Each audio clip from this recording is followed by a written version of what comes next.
Bismillahirrahmanirrahim. Assalamu alaikum, dear students. We have been studying engineering materials, their types, very basics of their structure, and categorization of materials. Now we start learning about what it is that gives materials their different structures and then the consequent properties. ये हम पढ़ चुके हैं कि materials की different types क्या हैं engineering materials की उनकी अपनी अपनी खसूसियात कैरेक्टरिस्टिक्स क्या हैं उनमें जो मुख्तलिफ टाइप्स हैं उनके अंदर फिर मज़ीद जैसे मेटल्स हैं उनका स्ट्रक्चर क्या है क्रिस्टलाइन और नॉन क्रिस्टलाइन मटेरियल्स क्या हैं क्रिस्टलाइन मटेरियल्स के डिफरेंट स्ट्रक्चरल टाइप्स क्या हैं and we have also studied that it is actually the processing which gives materials their different structures and these structures then result in different properties for the materials and depending upon the properties materials are selected for engineering applications okay अभी हम इसी चीज को आगे बढ़ाते हैं and we learn for ourselves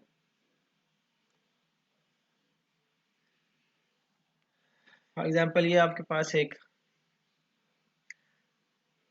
तस्वीर है जिसमें you can see of course sea and an iceberg and then the clouds over it usually this is the same system or same combination of hydrogen and oxygen H2O here we have in the form of sea water it is in liquid form then we have iceberg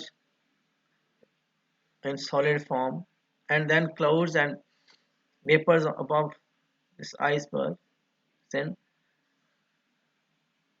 gas or vapor form so it is actually the same thing same system so to speak but it exists in three different forms which could be distinguished by their appearance so anything which has same physical appearance and different chemical makeup or their makeup is same but has physical difference in physical appearance they are termed as phases on the right side you can see the figure which plots under different conditions of temperature and pressure the same water or H2O system and shows its three phases of forms that appear under particular combination of temperature and pressure.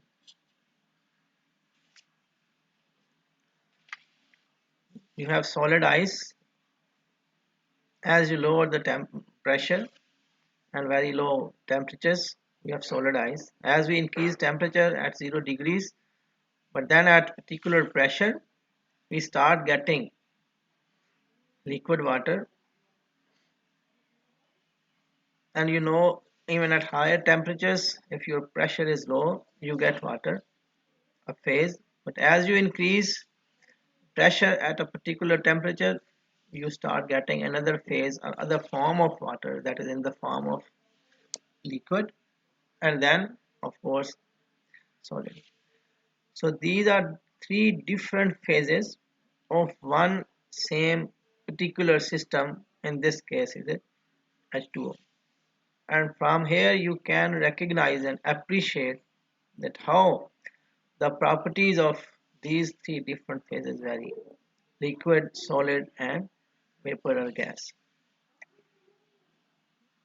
and of course here you can recognize the structural arrangements the same system H2O in solid form compact in liquid loose and in water in steam or vapor form gaseous state internal constituents far away, little closer, and in the case of solid, compact, very close to each other. Just internal arrangement of constituents that results in three different structures, three different phases, and then different properties. Phase diagrams हमें help करती हैं structural determination में और उनकी materials की फिर properties में। इस फेज डायग्राम्स के हवाले से जो बेसिक डेफिनेशंस हैं वो अभी हम मज़ीद पढ़ेंगे ताकि हम इसे और बेहतर तरीके से समझ सकें। हमें पता है structure of materials that is actually the result of bonding arrangement of atoms that make up that material. In the case of metals and their alloys, we have two different sort of arrangements. One is crystalline and the other is non-crystalline. Crystalline materials, long range order. Non-crystalline materials are amorphous materials, no long range order of constituents are structural units. And we have already studied and witnessed that it is actually the structure that determines properties for a particular material. Having learned this all, now we build up and continue with learning of phase diagram. What is a phase? A phase is a homogeneous aggregation of matter. We have already seen this example of water, where we have seen three different phases: solid, liquid, and gas. They perform.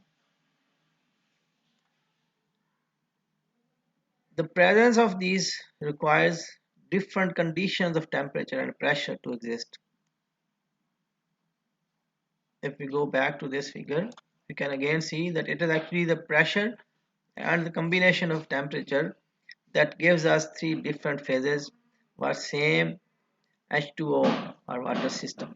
If we change the conditions, you see here at 80 degrees you get vapors, but then you have to reduce the pressure.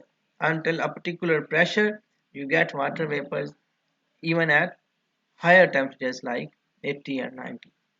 But then if you change the pressure again alongside the temperature, you start getting liquid even at very low pressures and even at very low temperatures. But then again, the pressure is also very low.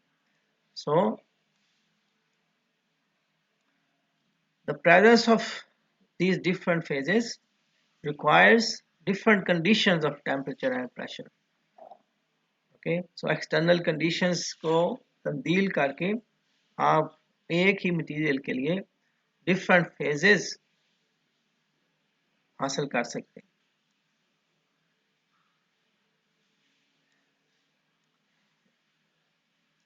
Phase diagram tells us about the development of microstructure as well. That we will study later on, inshallah. Okay, an alloy is made up of components, two or more components, and here we have copper and zinc. Brass, it is a component of copper and zinc.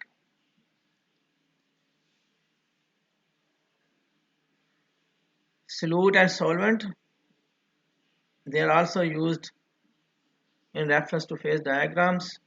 Solute is that is in lower amounts, whereas solvent is in higher amounts. A system then refers to the specific body of material under consideration. And here we can have a system that refers to an alloy.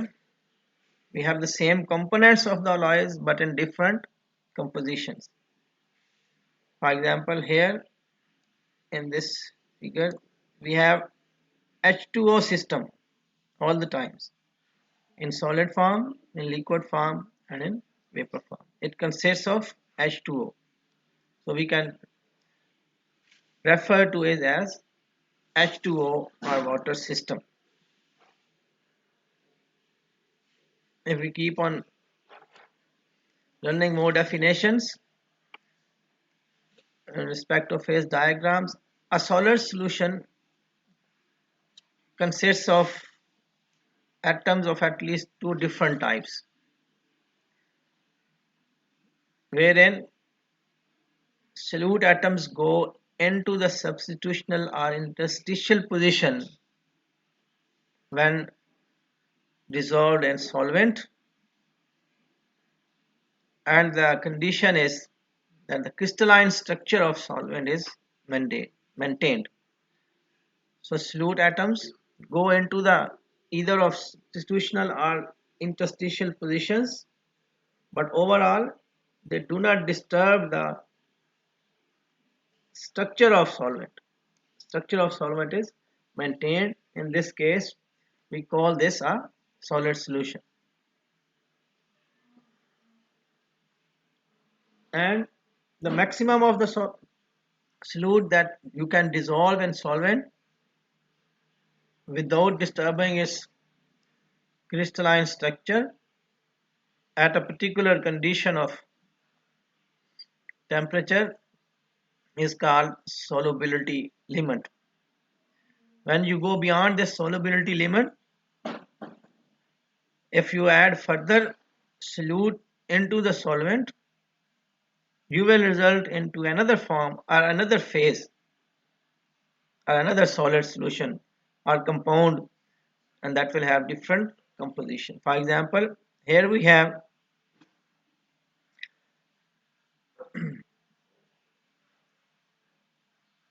a sugar water system. We have composition along this horizontal axis and temperatures along this vertical axis. When we have here sugar is 0, it means it's all water 100%, and then we keep on decreasing one and respectively increasing the other. Here 80% is weight percent in composition is water, while 20% weight percent is sugar. Okay.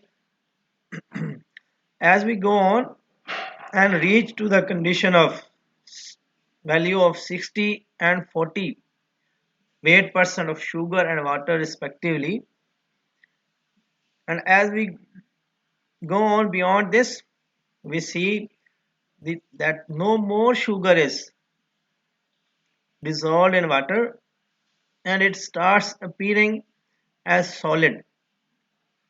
Okay, you can just do this experiment by yourself. It's very simple. Here we can get another phase in the form of solid sugar that started appearing when we go beyond 68% composition of sugar.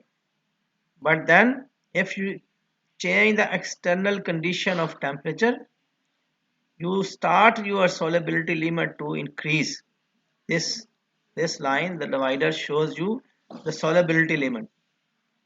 At the same temperature, you have a different solubility limit, but as you increase the temperature, you can add more sugar even in lower weight percent composition of water, but at higher temperatures, and you will still get one liquid solution.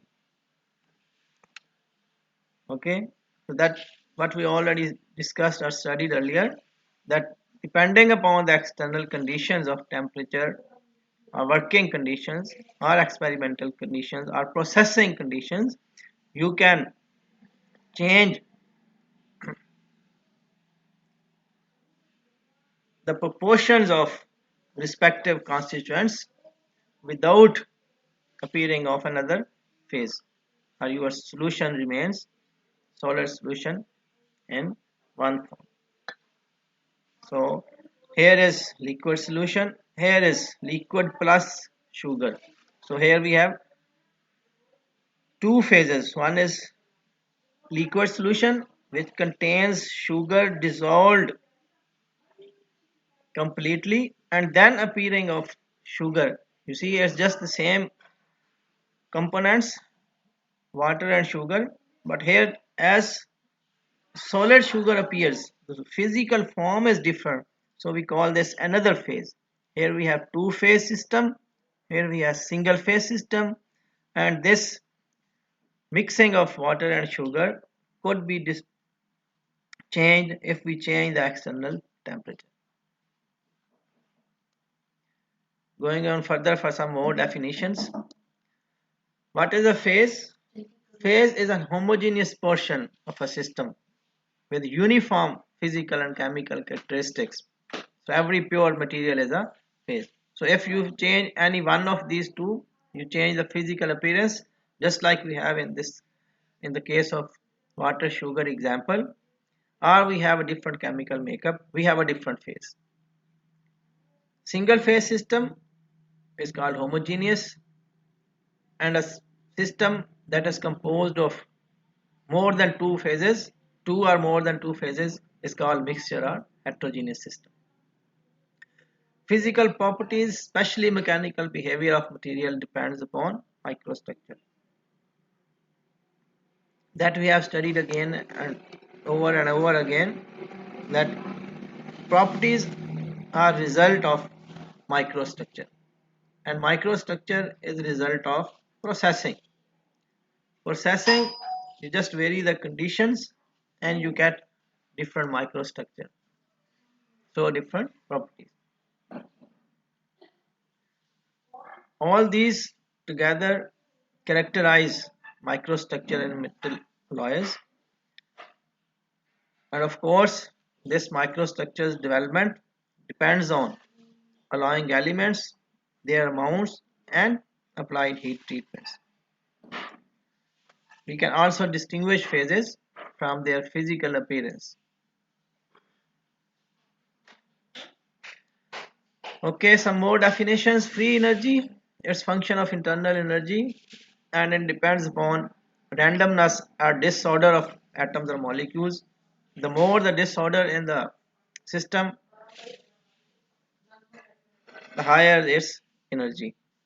A system is in equilibrium when its free energy is at minimum. Free energy is function of internal energy, which in turn depends upon randomness or disorder of the constituents. If this free energy is low, at its low, we call the system is stable. And phase equilibrium, this refers to the situation in which characteristics of phases remain constant over a period of time. If we have just one solid phase present, so phase equilibrium will involve amount of phases and their relative arrangement or distribution, how they are arranged with respect to each other. And a system which do not have this arrangement or order, or it needs indefinite time to get to this equilibrium, is called a metastable or non-equilibrium system. Here is example for one component phase diagram is just one single system of water. All the time it's water, maybe in different physical appearance, but it's all three phases. Here is vapor, here is liquid, and here is solid phase. And here we have two phase system or binary phase diagram. We have a solid, and then upon depending upon the external condition like temperature, we have liquid, and then a combination between these two lines where we have solid and liquid coexistence. So here we have two phases present. Here one just solid phase, liquid phase, solid and liquid phase. The line which separates solid from solid and liquid phase is called solidus, and the line or the boundary which separates liquid from solid plus liquid is called liquidus.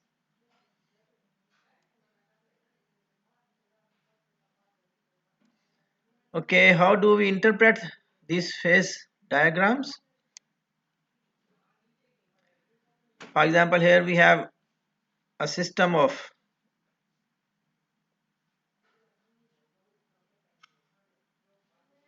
the nickel and copper, the binary phase diagram. You can express phase diagram in terms of one component. For example, here is written weight % nickel. So if it's 30 weight % nickel, it means 70 is copper.